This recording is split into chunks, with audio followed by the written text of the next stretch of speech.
evening everyone welcome back to my channel আশা কৰোঁ আপোনালোক সকলোৰে ভাল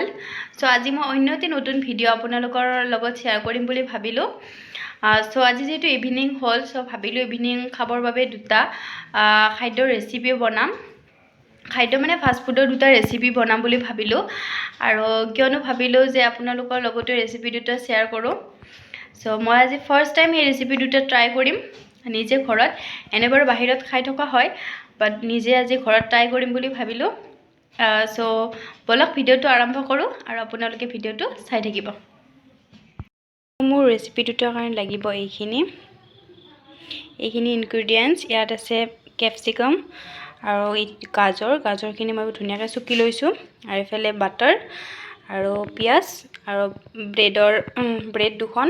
আৰু এফালে ৰুটি এখন ধুনীয়াকৈ বেলি লৈছোঁ বা ৰুটি বা পৰঠা হ'লেও কথা নাই এফালে কণী এটা আৰু এয়া সস সো এতিয়া মই ৰেচিপিটো ষ্টাৰ্ট কৰোঁ আপোনালোকে চাই থাকক সো এতিয়া আমি ক্যাপসিকামখিনি ধুনীয়াকৈ সৰু সৰু কৰি কাটি লওঁ তেতিয়া মানে সিজত সহায় হ'ব সিজোৱাত ধুনীয়াকৈ পাতলকৈ এইখিনি কাটি লওঁ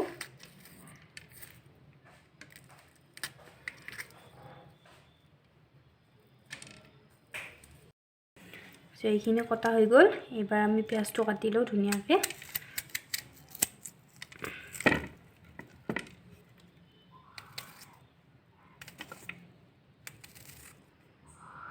পিয়াজটো দুটা সাইজত কাটিব লাগিব এটা ৰেচিপিৰ কাৰণে মই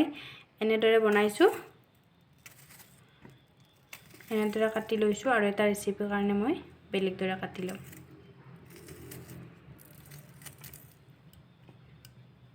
ৰেচিপিৰ কাৰণে পিয়াজটো অকমান সৰু সৰু কৰি কাটিব লাগিব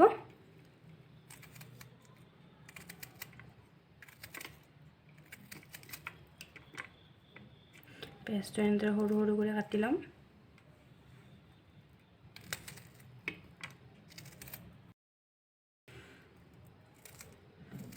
এইখিনি সৰু সৰুকৈ কাটি লওঁ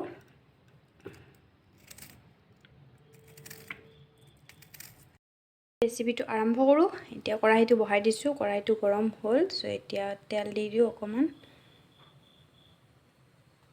সো অলপ তেল দি দিছোঁ তেলটো অকমান গৰম হোক সো এতিয়া তেলটো গৰম হৈ গ'ল এতিয়া আমি প্ৰথম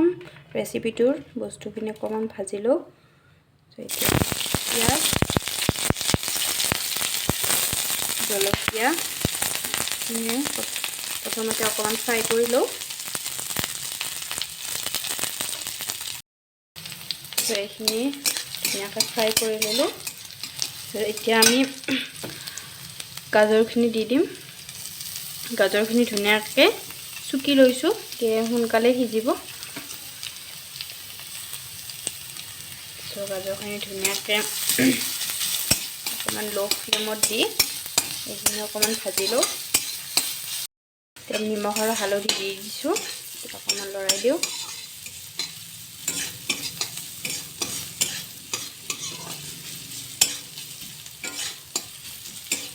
সো আমাৰ প্ৰথম ৰেচিপিটোৰ কাৰণে ইনগ্ৰেডিয়েন্টছখিনি ফ্ৰাই কৰা হৈ গ'ল যেহেতু মই প্ৰথম টাইম মানে ট্ৰাই কৰিছোঁ বনাবৰ কাৰণে সেইকাৰণে অলপ বনাইছোঁ যদি ভাল নালাগে আৰু এনে যাব বস্তুখিনি সো সেইকাৰণে অলপ বনাইছোঁ সো এতিয়া আমি নেক্সট ৰেচিপিটোৰ কাৰণে ইনগ্ৰেডিয়েন্টছখিনি ফ্ৰাই কৰিম সো এতিয়া আমি তেলটো গৰম হৈ গ'ল এতিয়া গেছটো অলপ মিডিয়াম ফ্লেমত দি ক্যাপসিকাম আৰু জ্বলা আছে এইখিনি একেলগে ফ্ৰাই কৰি লওঁ তাৰপিছত পিয়াজ দি দিছোঁ সকলোখিনি একেলগে ফ্ৰাই কৰি লওঁ এইখিনি 2 মিনিট হৈ গ'ল এইখিনি প্ৰায় মোটামুটি ধুনীয়াকৈ সিজিও গৈছে ক্যাপসিকামখিনি আৰু ধুনীয়াকৈ ফ্ৰাই হৈ গৈছে সো আমাৰ ফাৰ্স্ট ৰেচিপিটোৰ কাৰণে লাগিব ব্ৰেড সো মই এতে দুটা পিস ব্ৰেড লৈ লৈছোঁ এতিয়া এখন ব্ৰেডৰ ওপৰত মান বাটাৰ দি দিছোঁ বাটাৰখিনি লগোৱাৰ পিছত এইবাৰ দিম টমেটো কেচাপ অকমান দিছোঁ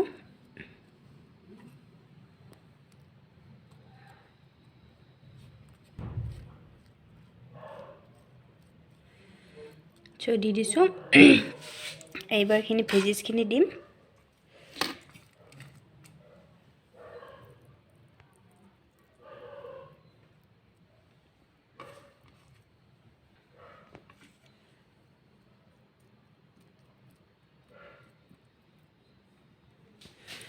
তাৰপিছত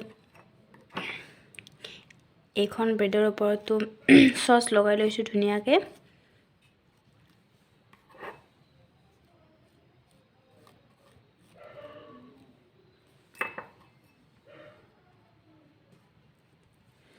সো এয়া এইবাৰ এইখন ধুনীয়াকৈ ওপৰত দি দিম আৰু অকণমান হেঁচি দিম যাতে ধুনীয়াকৈ বাটাৰখিনি অকণমান গেলি লওক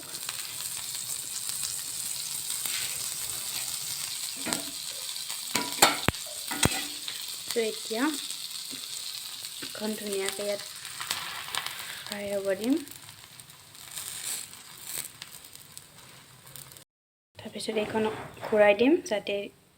দুইটো চাইডো ফ্ৰাই হয় ধুনীয়াকৈ বাটাৰখিনি লাগি লওক সেয়া নেক্সট ৰেচিপিটোৰ কাৰণে আমাক লাগিব এখন ৰুটি বা আপোনালোকে পৰঠা ল'ব পাৰে মই ৰুটি লৈছোঁ চ' এতিয়া ৰুটিখন কাৰণে তেল দি দিছোঁ এতিয়া ৰুটিখন ধুনীয়াকৈ ফ্ৰাই কৰি লওঁ ৰুটিখন বৰ বেছি পুৰি নহ'ল বাটাৰখিনি ধুনীয়াকৈ ৰুটিখন ফ্ৰাই হৈ গ'ল এতিয়া আমাক আৰু এটা লাগিব ইনগ্ৰেডিয়েণ্ট চ' এইটো ধুনীয়াকৈ বনাই লওঁ লাগিব এটা কণী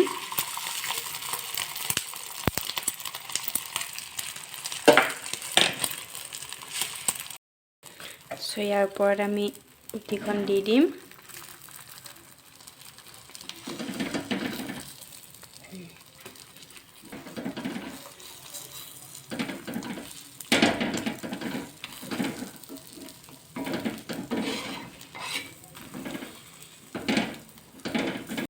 নেক্সট ৰেচিপিটো মোটামুটি হৈ গ'ল এইবাৰ ইয়াৰ ওপৰত ভেজিছখিনি দিম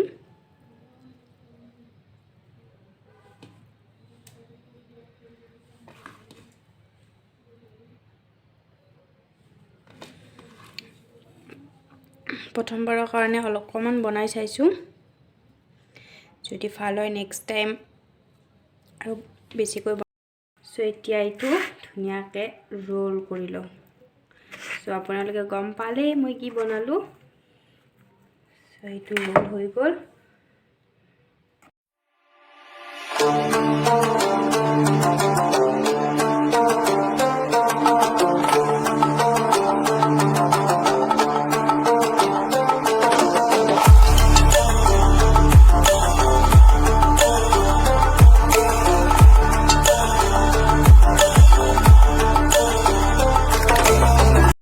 চ' এয়া মোৰ ৰেচিপি দুটা এইফালে এইটো চেণ্ডউইচ ভেজ চেণ্ডউইচ আৰু এইটো এগ ৰোল আৰু এইফালে পিঁয়াজ অকণমান লৈছোঁ আৰু এয়া চচ চ' এতিয়া টেষ্ট কৰি চাওঁ কেনেকুৱা হৈছে